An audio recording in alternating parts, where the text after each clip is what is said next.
Nós vamos olhar para Jesus através da sua palavra. Jesus que é o Senhor da igreja, Jesus que é a razão de nós estarmos aqui. Eu gosto muito de pregar Jesus Cristo, não é? Pregar a Jesus, pregar a Cristo.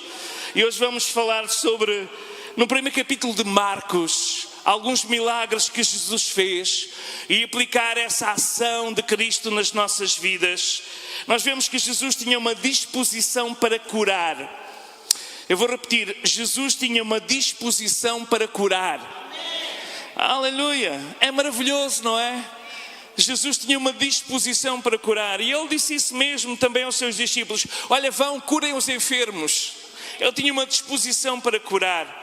E nós vemos no capítulo 1 alguns milagres, não é? Nós temos aqui alguns milagres neste capítulo 1. Nós temos logo nos primeiros versículos a disposição do Senhor, em que nós vemos, depois da introdução, no início do seu ministério, chegamos ali ao versículo 21 e vemos a cura ou a libertação de um homem imundo que estava, um endemoniado que estava naquela sinagoga de Cafarnaum, a terra onde Jesus começou o seu ministério. E vemos em Caná, claro, mas Cafarnaum, cidade, aquela região, e nós vemos Jesus a libertar aquele homem que estava aprisionado, aquele espírito. Depois Jesus desce para a casa de Pedro e encontra a sogra de Pedro, verso 29, ela estava ardendo em febre, e quando entra ali na casa de Simão e de André, ele vendo a sogra de Pedro deitada, quando ouviu falar acerca daquela doença, ele chegou, toma na mão daquela mulher enferma, e ele levantou, e a febre deixou e serviam. Pois vemos no final do dia, era tanta gente que ouviu falar, no verso 32 diz que quando chegando à tarde, trouxeram-lhes todos os que achavam enfermos e endemoniados, e toda a cidade se juntou à porta, e porque Jesus tinha disposição para curar, diz no verso 34 que curou muitos dos que se achavam enfermos de diversas enfermidades, e expulsou muitos demónios, porém não deixava falar os demónios. E isto é muito interessante porque vai se ligar com o que vamos ver a seguir. Então esta série de eventos, e nós vamos nos citar no último deles do capítulo 1, a cura de um homem leproso. Esta série de eventos do primeiro capítulo de Marcos demonstra esta compaixão e o poder que Jesus tinha e a disposição que Jesus tinha para libertar e para curar. Esse Jesus que andou nesta terra curando, libertando os oprimidos de Satanás, é o mesmo Jesus que está connosco aqui nesta tarde. Ele prometeu estar quando nós reuníssemos o seu nome. Então ele está aqui com disposição para curar. Se o irmão entrou enfermo aqui, Jesus tem poder para curá-lo. Porque há poder no nome de Jesus. E quando o seu nome é invocado, e nós já temos invocado e louvado o seu santo nome. Chegamos a este último versículo, ou melhor, o último milagre do capítulo 1. E nós vemos então aqui este texto. Vamos ler então a narrativa, Marcos 1, verso 40 em diante. Diz-nos assim: e aproximando-se dele o leproso, que rogando-lhe e pondo-se de joelhos diante dele, lhe dizia: se queres, bem podes limpar-me. E Jesus, movido de grande compaixão, estendeu a mão e tocou-o. E disse-lhe: quero ser limpo. E tendo dito isso, ele logo a lepra desapareceu e ficou limpo. E advertindo severamente logo o despediu e disse-lhe: olha, não digas nada a ninguém. Porém vai e mostra-te ao sacerdote e oferece pela tua purificação o que Moisés determinou para lhe servir de testemunho. Mas, tendo ele saído, começou a apregoar as muitas coisas e a divulgar o que acontecera, de sorte que Jesus já não podia entrar publicamente na cidade, mas conservava-se fora em lugares desertos, e de todas as partes iam ter com ele. É muito interessante esta narrativa que nós encontramos nos três evangelhos, como sabem, Mateus 8, Lucas 5 e aqui em Marcos 1. É muito interessante esta narrativa porque nós temos aqui algumas imagens de ensino que o Senhor quer trazer para nós como igreja do século 21. Em primeiro lugar, deixa-me só falar sobre o diagnóstico. Este era um homem com lepra, um homem que esta lepra era um pouco diferente da lepra moderna, hoje está controlada, graças a Deus, mas na altura um leproso era um doente que tinha qualquer tipo de doença de pele. Principalmente se era contagiosa, ele era leproso, podia ser a lepra numa variante de fungos ou daquela variante que nós conhecemos também, mas podia ser tido outro tipo de doenças dérmicas, dermatológicas, que se alastrava pelo corpo. E logo a pessoa, quando era diagnosticado como leproso, ele era excluído da sociedade. Ele era excluído da convivência com os seus familiares e amigos. Ele era excluído do seu emprego. Ele era afastado da sua terra, das suas gentes. Então, nós sabemos quando este leproso chega perto de Jesus e roga-lhe, talvez com lágrimas, talvez com choro, talvez daquela forma mediterrânica de clamar, com grandes clamos, com grandes gritos. Ele pôs-se diante de joelhos de Jesus, diante dele, e dizia: se tu queres, eu sei que bem podes limpar-me. Então a lepra para os religiosos era algo repugnante.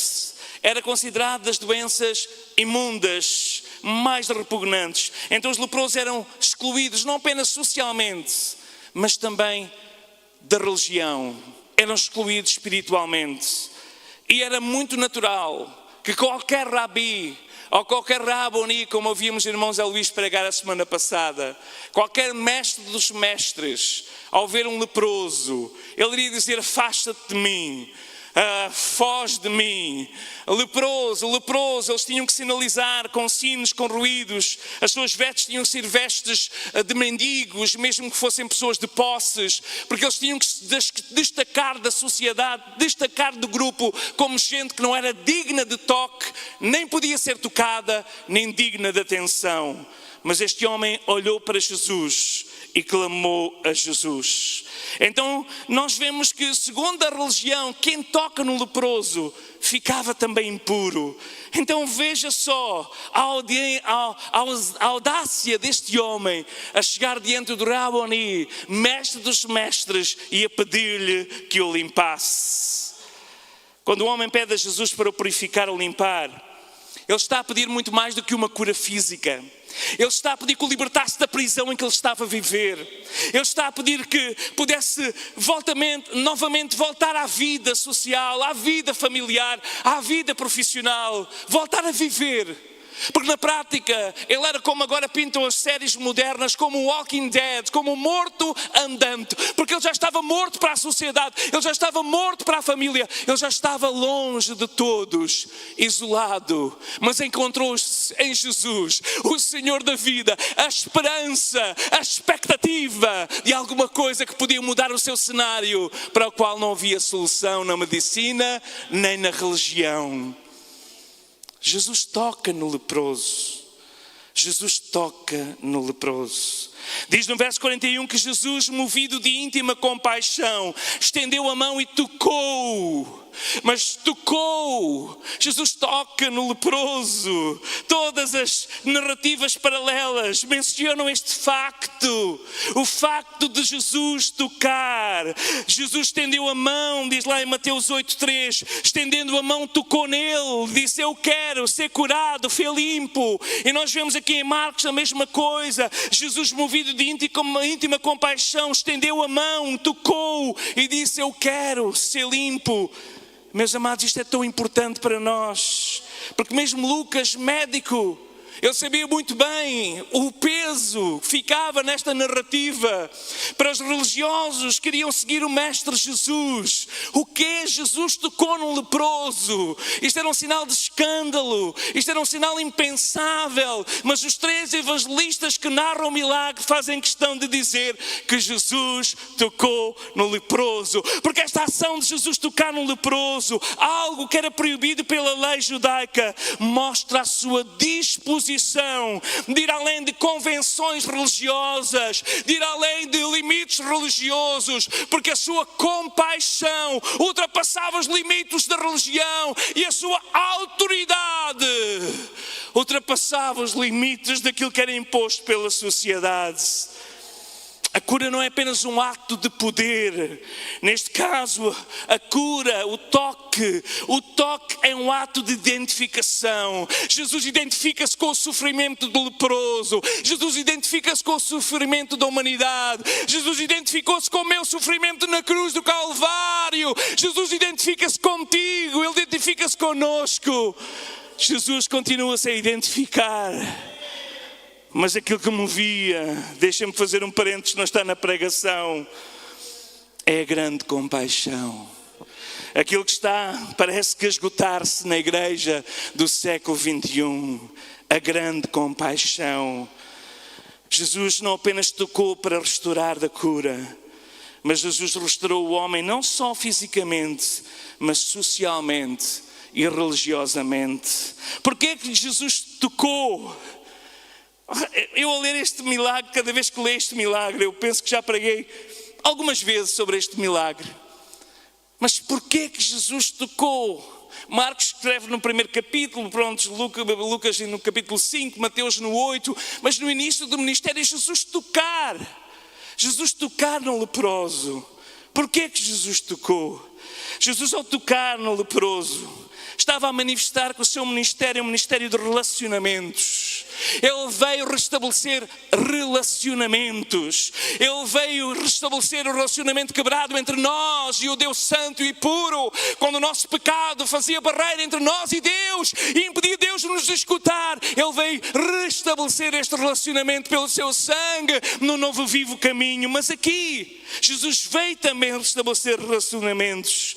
Por tocar no homem leproso, fala que o amor de Jesus era mais forte do que as rígidas leis cerimoniais. Marcos pinta aqui, para aqueles que corriam para os romanos, para aqueles que hoje leem o seu evangelho, Marcos pinta aqui um Cristo, um Messias, interessado em relacionar-se acima da cerimónia, acima do cerimonial, acima de um ritual. Jesus quer ter contigo e comigo um relacionamento.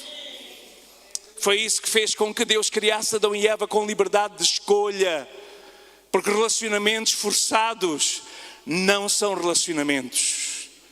Relacionamentos têm de haver de ambos os lados desejo de estar.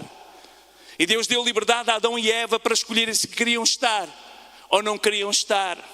Mas Jesus veio restabelecer esse relacionamento. E Jesus está interessado em relacionar-se connosco. E nós temos que ter a consciência que o leproso tinha, que não era digno. Ele tinha a consciência que não era digno. Ele pôs-se de joelhos suplicando, dizendo: se queres. Ele não tinha sequer autoridade, ele sabia que Jesus tinha o poder, ele acreditava no poder de Jesus, ele tinha fé no poder de Jesus, ele tinha fé em Jesus Cristo. Claro que nós, lendo aqui o capítulo 1, só vemos aqui alguns poucos milagres, o endemoniado, a sogra de Pedro, mas depois claro que vemos toda naquela noite uma multidão a experimentar a libertação de enfermidades, expulsão de demónios, milagres que aconteceram, como diz o verso 34, e isso foi suficiente para aquele homem que esperava o Messias, para aquele homem que no mundo não tinha mais saída, nem mais expectativas de futuro, entender que aquele homem em Cafarnaum, aquele homem, aquele nazareno, Jesus de Nazaré, sim, ele não era digno, mas ele tinha poder para mudar o seu cenário. Então o leproso, que estava habituado a ser rejeitado, ele disse: se quiseres.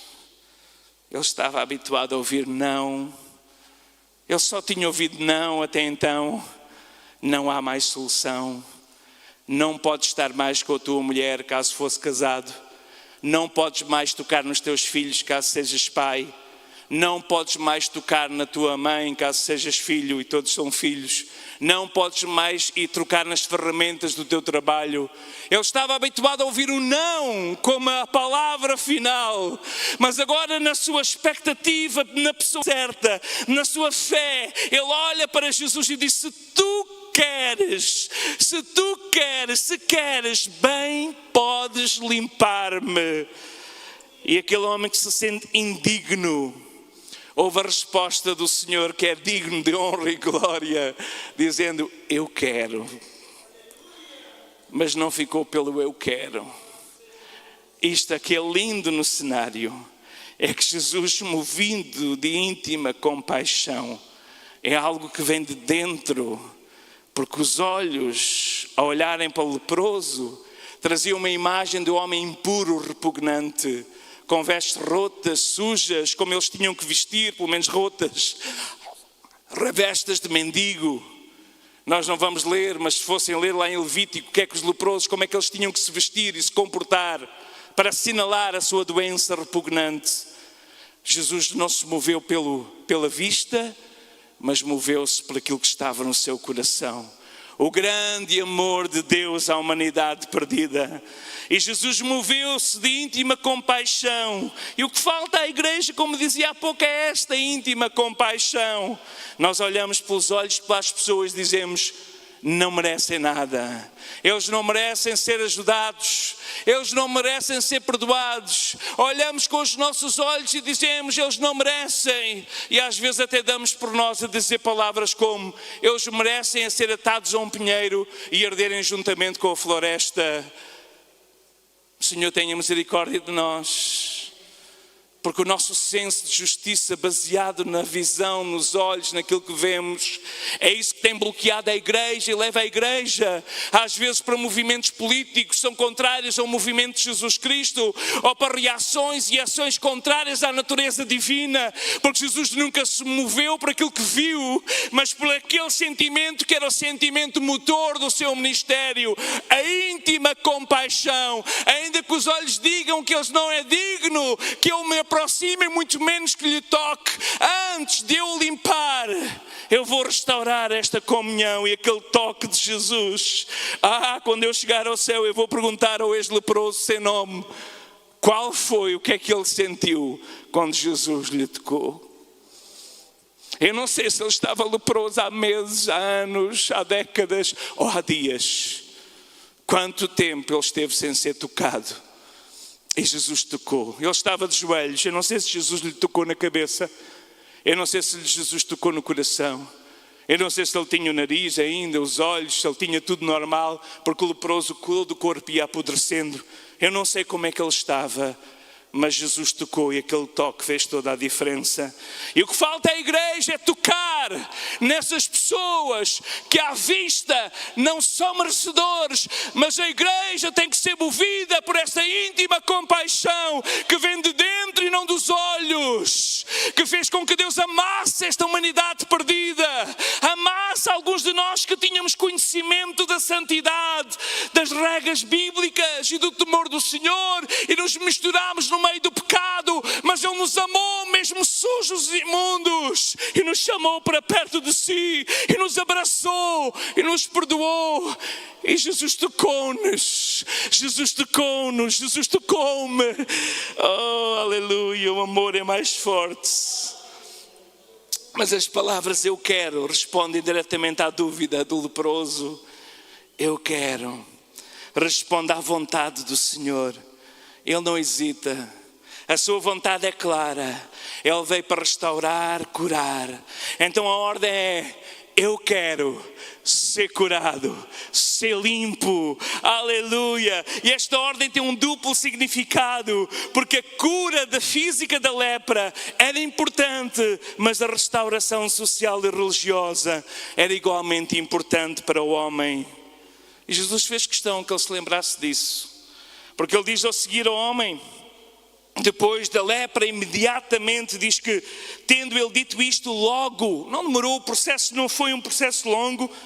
Às vezes Deus fez milagres assim, a certa altura até fez lodo misturado com cuspo e mandou a pessoa ir a uns metros, a algumas centenas de metros de distância, lavar-se num tanque.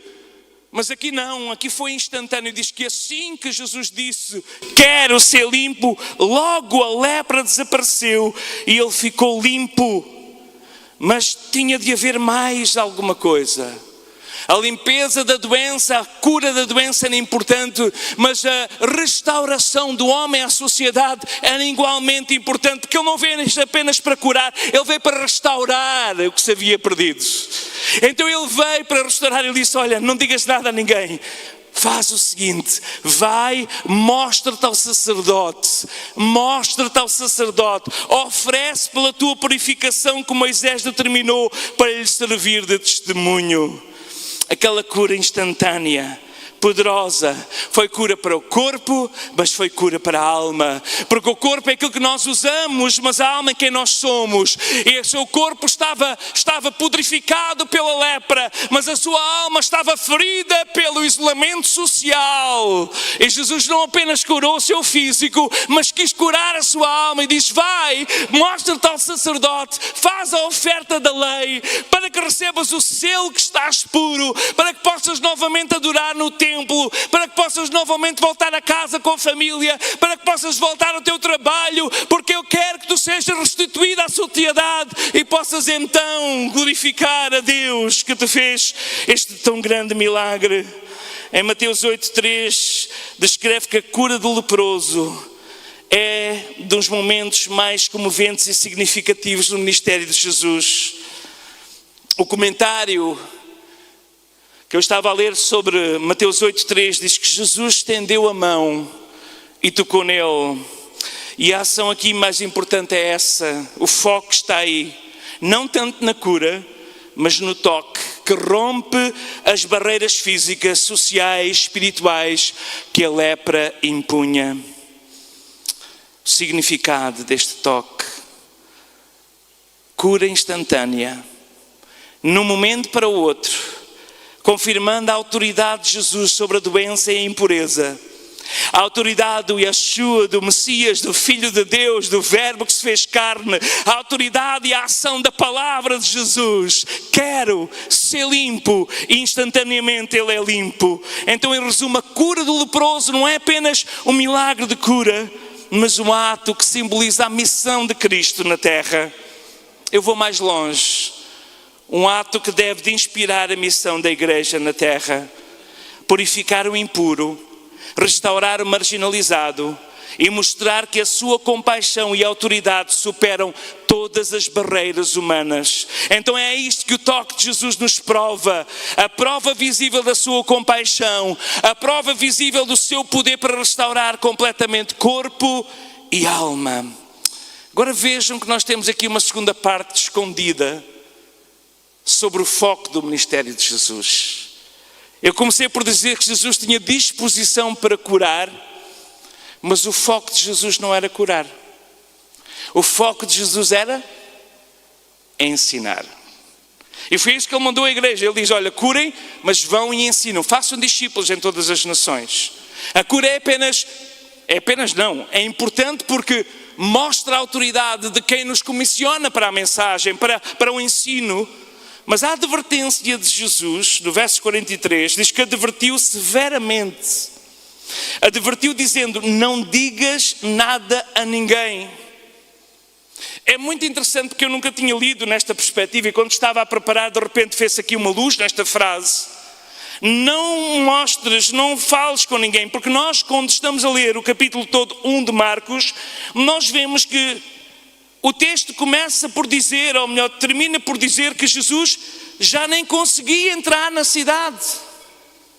Jesus já não conseguia entrar na cidade porque a fama já tinha corrido pela Galileia, só pela cura do endemoniado, verso 28.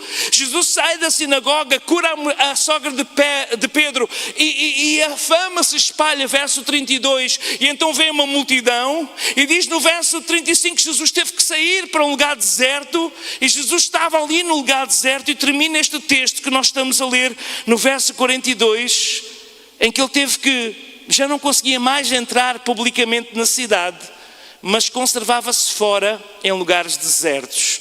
E nós temos aqui duas situações que surgiram quando eu estava a ler este texto e a estudar.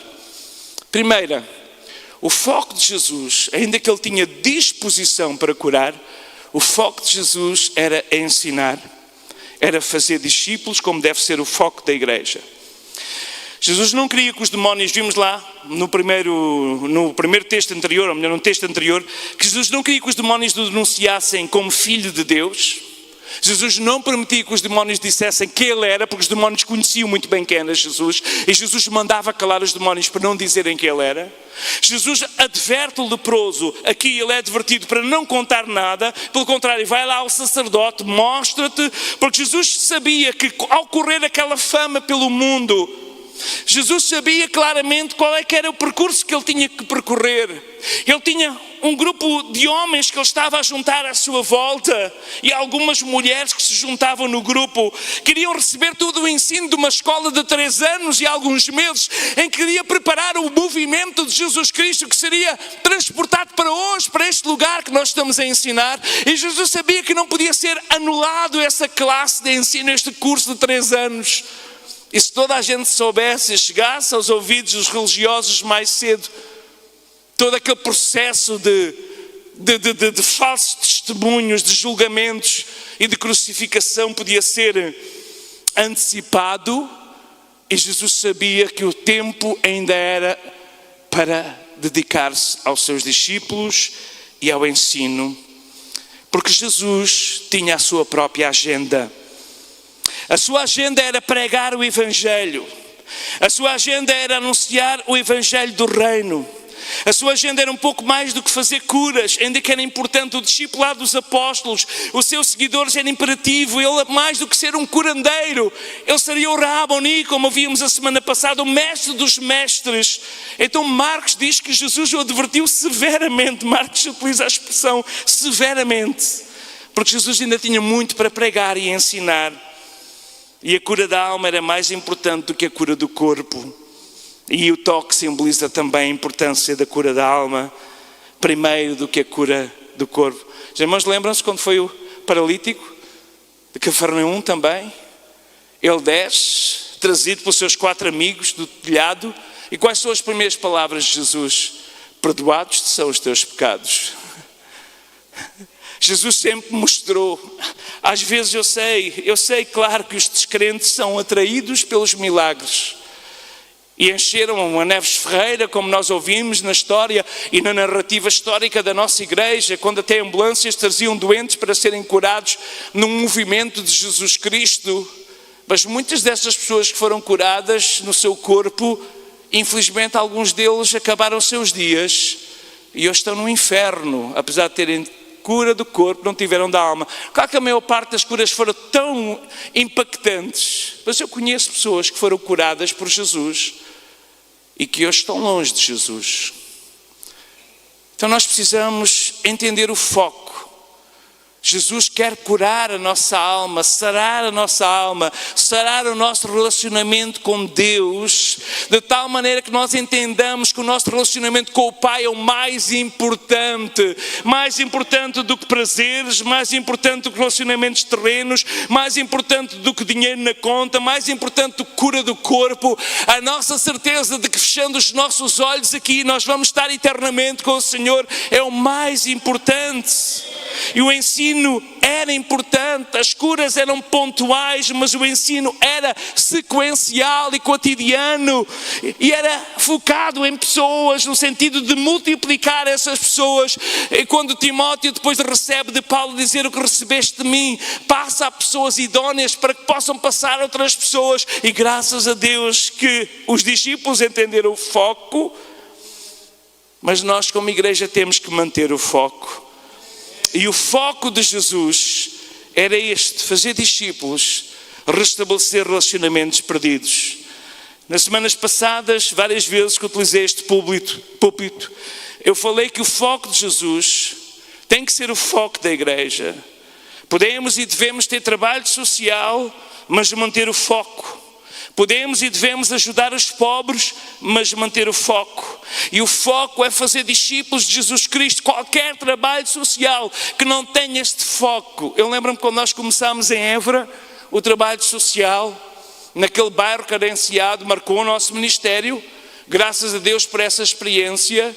Mas eu sempre disse ao pessoal, pastor Paulo Durão, que vai estar connosco no dia 7, ele era o meu braço direito ali no trabalho social, dizer: nós podemos dar roupas, Nós podemos dar comida, mas nós temos algo aqui que é mais precioso do que tudo isto. E se as pessoas não entenderem que nós fazemos isto por Jesus e para que elas conheçam Jesus, não vale a pena. Outros vão fazer melhor do que nós porque têm mais recursos do que nós. Mas o que eles têm, que recursos financeiros, o que eles têm, cadeias de distribuição, o que eles têm, apoio das cadeias internacionais, o que eles têm, subsídios do governo, nós podemos não ter, mas eles também não têm o que nós temos. Nós temos Cristo em nós, esperança da glória, e nós temos que dar Cristo às pessoas, porque podem ter fome, ainda que o justo não mendiga o pão, mas tem que ser justo, porque há crentes injustos, mas isto é outra conversa. Eles podem ter fome, eles podem morrer de doença, mas se morrerem com Cristo, a sua vida permanece eternamente. E nós não podemos guardar e deixar de falar daquilo que é o foco. Jesus disse: não contes isso a ninguém, não contes que eu sou um curandeiro, não contes que eu sou um limpador de lepra, não contes que eu sou algum médico especial com um bálsamo especial, porque nós sabemos, irmãos, que o toque era muito importante. Ainda hoje, eu lembro-me a primeira vez em Évora que eu tive a experiência de fazer capelania, como capelão do hospital. Eu tive o privilégio de estar ali ao lado de um padre que tinha sido missionário em Moçambique muitos anos. Ele era o padre protestante. Ele esteve connosco na nossa igreja alguns dias, algumas vezes, na despedida do Paulo Durão também, que depois assumiu o trabalho. E ele sempre me dizia, ele tinha a cara toda deformada, diversas operações, um homem com grande coração. Não estou dizendo, o Senhor é que sabe o que é que ele estava, como é que era o seu coração, mas ele ensinou-me uma coisa, dizia: Josué, era um jovenzinho ali, comparado com ele com os seus 80 e poucos anos, ainda ali como capelão, dizia: o toque é muito importante. Tocar no doente. Hoje em dia não se pode tocar, não é? Eles dizem: não toque, não toque. Tocar, o toque, o segurar na mão, naqueles últimos momentos, o estar ali, eu estou ao teu lado, tu não estás só. E ele ensinava-me: o toque é importante. É interessante que às vezes ia e não impunha as mãos, mas depois dessa exortação de um missionário católico, não tenho que dizer o contrário, nós também aprendemos com bons exemplos, seja qual for. Não te esqueças do toque, dizia ele ao jovem pastor. Segura na mão, faz oração. E ele esteve ao lado do meu pai nos últimos momentos também ali no hospital, e era um homem que nós apreciávamos. Não sabemos se está com o Senhor, acreditamos que sim, mas não é pelas obras, para que ninguém se glorie, mas é por Jesus Cristo, nosso Senhor e Salvador. Então Jesus queria aqui evitar sensacionalismo. Hoje em dia faz-se o foco muito no show, nos milagres, naquilo que é de fora, mas Jesus estava focado na missão. Ele não queria ser conhecido como fazedor de milagres, ainda que era inevitável, porque os milagres eram extraordinários. Mas se a notícia das suas curas espalhasse rapidamente, as multidões poderiam segui-lo e apenas com interesse nessas curas. Como sabemos que grande parte da multidão apenas seguia pelo interesse do show, de ver as curas e os milagres, porque quando tiveram que pagar o preço, até os seus discípulos o abandonaram e não quiseram estar aos pés da cruz, a não ser aquelas mulheres fiéis e João, que fez questão de estar lá. Por isso também tem um destaque como o discípulo quem Jesus amava, ou será o discípulo que amava Jesus? Amamos nós a Jesus? Então Jesus sabia. Alguns chamam disto o segredo messiânico. É um termo teológico para esta advertência severa, para não dizer nada a ninguém, para não espalhar. O segredo messiânico. Jesus estava controlando a revelação da sua identidade como Messias, porque ele sabia, se as pessoas o proclamassem como rei cedo demais, que aconteceu mais à frente, depois da multiplicação dos pães, etc., iria provocar uma reação hostil das autoridades romanas. E nós sabemos qual foi a sua acusação: rei dos judeus. Então Jesus sabia que aquilo podia provocar alguma coisa. Jesus tinha uma agenda, e a agenda era clara. Eu vou estar aqui o tempo que vou estar. Para alguém que não conhece o tempo, é complicado de explicar. Eu vou estar aqui o tempo que vou estar focado em fazer discípulos e multiplicadores que façam discípulos. Eu vou estar o suficiente, eu vou fazer uma coisa que eles não podem fazer, que é morrer pelos pecados de toda a humanidade. E então Jesus sabia que o foco era o ensino e o caminho era a cruz. O foco, o ensino e o caminho, a cruz. O caminho não era o sensacionalismo, o caminho não era o fazedor de milagres com os grandes cartazes a dizer venha ver o fazedor de milagres. Não. Venha ver aquele que foi despido, torturado.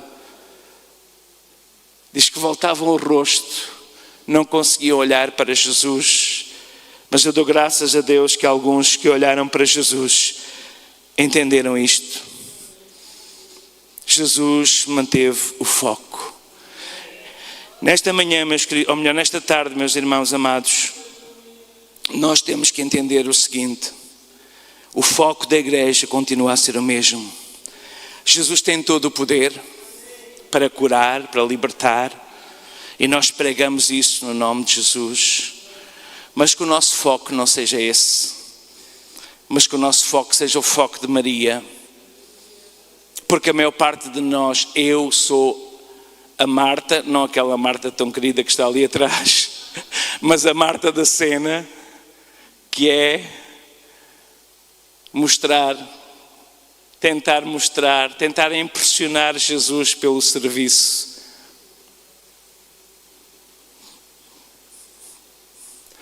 Quando Jesus pede relacionamentos, nós tentamos impressionar Jesus pelo serviço, quando Ele chama a nos sentarmos aos seus pés e a ter relacionamentos. O toque no leproso fala sobre isso. O foco é o relacionamento. E eu espero que cada um de nós, ouvirmos esta mensagem simples do milagre que nós conhecemos de cor, possa trazer à nossa mente uma chamada para mantermos o foco. Nós não precisamos de fazer o que os outros fazem, porque os outros fazem melhor, ainda que vamos fazer, porque Jesus disse para não nos esquecermos de o fazer. Mas o foco está em nós fazermos discípulos e termos este relacionamento com o Senhor que nos salvou e que nos chama a caminhar junto com Ele e a fazer parte do seu movimento, o movimento de restauração de relacionamentos. O apóstolo Paulo escreve isto de uma forma bonita, dizendo: Ele deu-nos o ministério da reconciliação. Reconciliai-vos com Deus. E é isso que nós somos chamados a fazer. E nesta tarde, ao terminar esta mensagem deste milagre extraordinário, a cura do leproso, eu penso que o foco tem que ficar em dois aspectos: o toque, que fala de relacionamento, e o ensino, que fala no caminhar cotidiano com Cristo, aprendendo dele, imitando. E eu gosto daquela visão poética do Salmo que diz: assim como as servas atentam para as mãos das suas senhoras, assim os nossos olhos estão colocados em ti. Para que os nossos olhos não sejam colocados na lepra, mas possa ser colocada na alma do leproso. Alguém que não é digno, como o leproso se sentia indigno, mas alguém pelo qual Jesus morreu.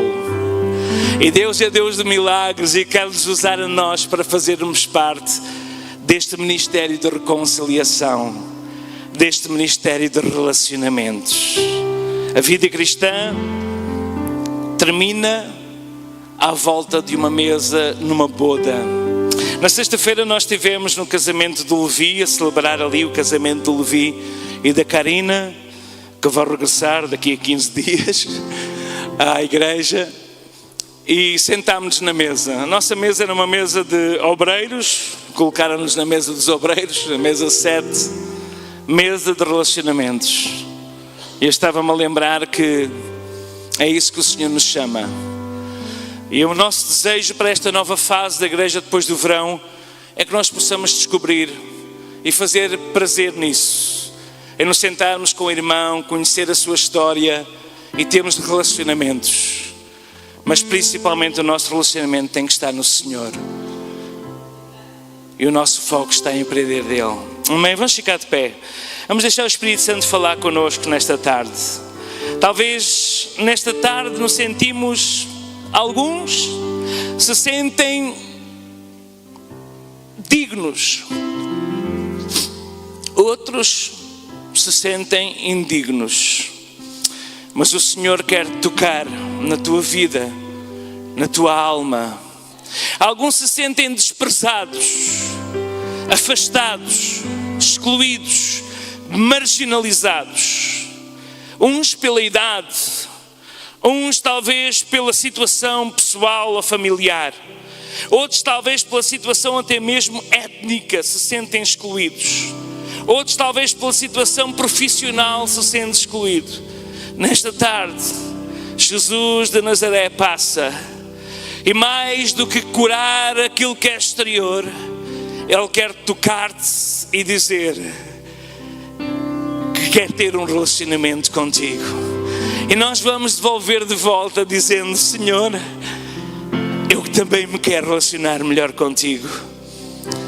Que o nosso foco seja estar com Ele pela manhã, que o nosso foco esteja estar com Ele a cada início de caminhada, porque tudo vem dEle e tudo deve tornar para Ele em glória, honra e louvor. E que Deus levante na nossa igreja ministérios de reconciliação, ministérios de restauração, ministérios de recuperação, porque esta é a missão da igreja: fazer discípulos, integrar os desintegrados no nome de Jesus.